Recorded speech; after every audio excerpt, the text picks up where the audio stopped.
എല്ലാവരും സുഖമല്ലേ? ഇന്നൊരു ബ്രെഡ് റെസിപ്പി കാണിച്ചു തരാം. ടർക്കിഷ് ബ്രെഡാണ്. പീഡേ എന്ന പേര്. മൈദമാവും ചീസും മിൻസ് മീറ്റുമാണ് മെയിൻ ഇൻഗ്രീഡിയൻസ്. നമുക്ക് ചീസ് സൈഡിൽ വെച്ച് റോൾ ചെയ്തിട്ട് മിൻസ് മീറ്റ് സെൻറ്ററിലും വെച്ച് ബേക്ക് ചെയ്തെടുക്കുക ചെയ്യുക. വേണ്ട കാര്യങ്ങൾ നോക്കാം. 3 കപ്പ് മൈദ, 1 ടേബിൾ സ്പൂൺ പഞ്ചസാര, 1/2 ടീസ്പൂൺ ഉപ്പ്, 1 teaspoon yeast, 1.5 cup warm milk. ഈ വാം മിൽക്കിൻ്റെ അകത്ത് നമുക്ക് ഈസ്റ്റും പഞ്ചസാരയും ഉപ്പും ഇട്ട് കലക്കിയിട്ട് കുറച്ച് നേരം റൈസ് ആവാൻ വെക്കുക. അത് റെഡിയായാൽ ഈ മൈദ മാവിലേക്ക് ഒരു കുഴി കുഴിച്ചിട്ട് ഈ പാൽ ഒഴിച്ച് നന്നായി കുഴച്ചെടുക്കുക. കുഴച്ചിട്ട് ഒരു 2-3 മണിക്കൂർ നമുക്ക് അത് റൈസ് ആവാൻ വെക്കണം. അതിങ്ങനെ സോഫ്റ്റും ഫ്ലഫിയും ആയിട്ട് വരും. ഒരു ഡബിൾ ദ സൈസ് ആവും. ഇനി നമുക്ക് മിൻസ് മീറ്റ് നോക്കാം. അതിന് വേണ്ടത് ജീരകം, കൊറിയാൻഡർ സീഡ്സ്, കുറച്ച് ചില്ലി ഫ്ലേക്സ്, പിന്നെ ഗാർലിക് പൊടി അരിഞ്ഞത്. ഈ ഗാർലിക്കും ചില്ലി ഫ്ലേക്സും ഉപ്പും ഇട്ട് മിൻസ് മീറ്റിന് നന്നായി കുഴച്ച് വെക്കുക. സൈഡിൽ ഈ ക്യൂമിനും കൊറിയാൻഡറും ചൂടാക്കിയിട്ട് പൊടിച്ചെടുക്കുക. ഒന്ന് ക്രഷ് ചെയ്തെടുത്താൽ മതി, വല്ലാണ്ട് പൊടിയാക്കണ്ട. പിന്നെ വേണ്ടത് ഒരു 1/2 കഷ്ണം തക്കാളി, അതും പൊടിയായി അരിയുക. 1/2 കഷ്ണം സവാള പൊടിയായി അരിയുക. പിന്നെ കുറച്ച് പാസ്ലിക്ക് പകരം കൊറിയാൻഡർ ലീവ്സ് ഇട്ടാലും മതി. ഇതിപ്പം മാവ് നല്ല ഫ്ലഫി ആയി വന്നിട്ടുണ്ട്, നല്ല ഡബിൾ സൈസും ആയിട്ടുണ്ട്. ഇനി നമുക്കിതിനെ പോർഷൻ ചെയ്തെടുക്കാം. ഇപ്പോൾ 3 കപ്പ് മൈദക്ക് ഒരു 5 വലിയ പീഡയാണ് കിട്ടിയത്. ചെറിയ ചെറിയ പീഡ ചെയ്താലും നല്ല ക്യൂട്ടായിട്ടുണ്ടാവും. ഒരെണ്ണം തന്നെ നല്ല ഫില്ലിംഗ് ആയിരിക്കും. 1/2 കഷ്ണം കഴിക്കുമ്പോൾ തന്നെ വയറ് നിറഞ്ഞ പോലെ ഉണ്ടാവും. ഇത് നമുക്ക് നല്ലോണം റോൾ ചെയ്ത് മാറ്റി വെക്കാം. ഒട്ടുണ്ടെങ്കിൽ കുറച്ച് ഓയിൽ കയ്യിലാക്കിയാൽ മതി, അല്ലെ മൈദമാവ് കയ്യിലാക്കിയാലും മതി. നമുക്ക് ലാസ്റ്റ് കുറച്ച് ഒലിവ് ഓയിൽ വേണം ഇതിൻ്റെ മേലെ സ്പ്രേ ചെയ്ത് കൊടുക്കാൻ, തേച്ച് കൊടുക്കാൻ വേണ്ടിയിട്ട്.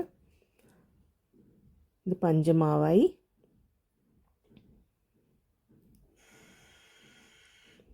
പിന്നെ ചീസ്, ചെഡർ ചീസും മൊസറല്ലയും മിക്സ് ചെയ്തതാണ്. ഇതുപോലെ പരത്തി സൈഡിൽ നിരത്തുക വേണ്ടത്. കാണിച്ചു തരാം.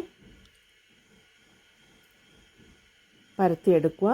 വല്ലാണ്ട് നേരിയതാക്കണ്ട, ഒരുവിധം കട്ടിയിൽ ചെയ്യുക. ഇതിപ്പോൾ ബേക്ക് ചെയ്ത് കഴിയുമ്പോൾ നമുക്ക് ബ്രെഡിൻ്റെയൊക്കെ അകം പോലെ ഉണ്ടാവുക. കുറച്ച് സെൻറ്റർ മാത്രം കുറച്ച് മോയ്സ്റ്റ് ആയിരിക്കും ആ മിൻസ് മീറ്റ് വെക്കുന്ന കാരണം. ഇതുപോലെ സർക്കുലറായിട്ട് ചീസ് ചുറ്റിലും വയ്ക്കുക. കാണുമ്പോൾ കോംപ്ലിക്കേറ്റഡ് ആയിട്ടുണ്ടെങ്കിലും അത്ര ബുദ്ധിമുട്ടൊന്നുമില്ല. ഇനി നമുക്കിത് മടക്കി പിൻ ചെയ്യാം. ചില സമയത്ത് മാവ് കുറച്ച് ജാസ്തി ഡ്രൈ ആയിട്ടുണ്ടെങ്കിൽ ഒട്ടില്ല. അപ്പം വിരലൊന്ന് വെള്ളത്തിൽ മുക്കിയിട്ട് ഒന്ന് ഒട്ടിച്ചു കൊടുത്താൽ മതി, ശരിയാവും.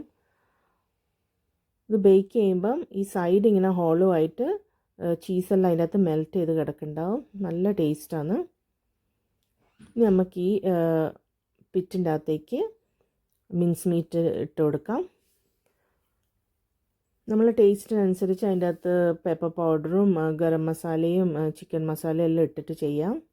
ഇതിപ്പോൾ ബേസിക് ഇൻഗ്രീഡിയൻസ് മാത്രമേ ഞാൻ ഇട്ടിട്ടുള്ളൂ.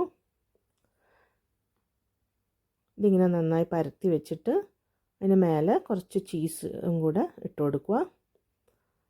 ഒരു 10 മിനിറ്റ് ഇത് ബേക്ക് ചെയ്യേണ്ടുള്ളൂ. അപ്പോഴത്തേക്ക് തന്നെ ഈ മിൻസ് മീറ്റെല്ലാം റെഡിയാവും. ഒരു ബേക്കിംഗ് ട്രേയിൽ ബേക്കിംഗ് പേപ്പർ വിരിച്ചിട്ട് അതിലേക്ക് ഇതെടുത്ത് വെച്ചു. ബാക്കിയും കൂടെ നമുക്ക് സെറ്റ് ചെയ്തെടുക്കാം. ലാസ്റ്റ് കുറച്ച് ഒലിവ് ഓയിൽ അതിൻ്റെ മേലെ ഞാൻ സ്പ്രേ ചെയ്ത് കൊടുക്കുകയാണ്. ഒരു ബ്രഷ് എടുത്ത് തേച്ച് കൊടുത്താലും മതി. ചിലപ്പം എഗ് വാഷ് ചെയ്താലും നന്നായിട്ടുണ്ടാവും. ഇതിപ്പോൾ 50 ഡിഗ്രി സെൽഷ്യസിൽ ഒരു 10 മിനിറ്റ്സ് ആണ് ബേക്ക് ചെയ്തെടുക്കുന്നത്. അപ്പോഴത്തേക്കന്നെ അത് നല്ല ബ്രൗൺ ആയിട്ടുണ്ട്. ഇതിപ്പോൾ കട്ട് ചെയ്യുമ്പം മേലെ കുറച്ച് ടഫായ പോലെ ഉണ്ടാവും, പക്ഷെ അകത്ത് നല്ല സോഫ്റ്റ് ആയിട്ട് ഉണ്ടാവുക. ഇപ്പോൾ പൊട്ടിക്കുമ്പോൾ കാണുന്നുണ്ടോയെന്നറിയില്ല. ഇത് കണ്ടില്ലേ, സൈഡ് ഹോളോ ആയിട്ട് ചീസെല്ലാം മെൽറ്റായിട്ട് കിടക്കുക അകത്ത്. നല്ല രുചിയാണ്. ട്രൈ ചെയ്ത് നോക്ക്. താങ്ക്സ് കേട്ടോ.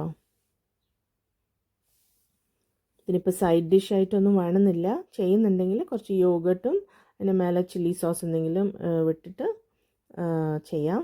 പിന്നെ ഹലപ്പിനിയോ പെപ്പേഴ്സ് ഇട്ടാലും നന്നായിട്ടുണ്ടാവും ഒരു എരിക്ക് വേണ്ടിയിട്ട്. താങ്ക്സ്.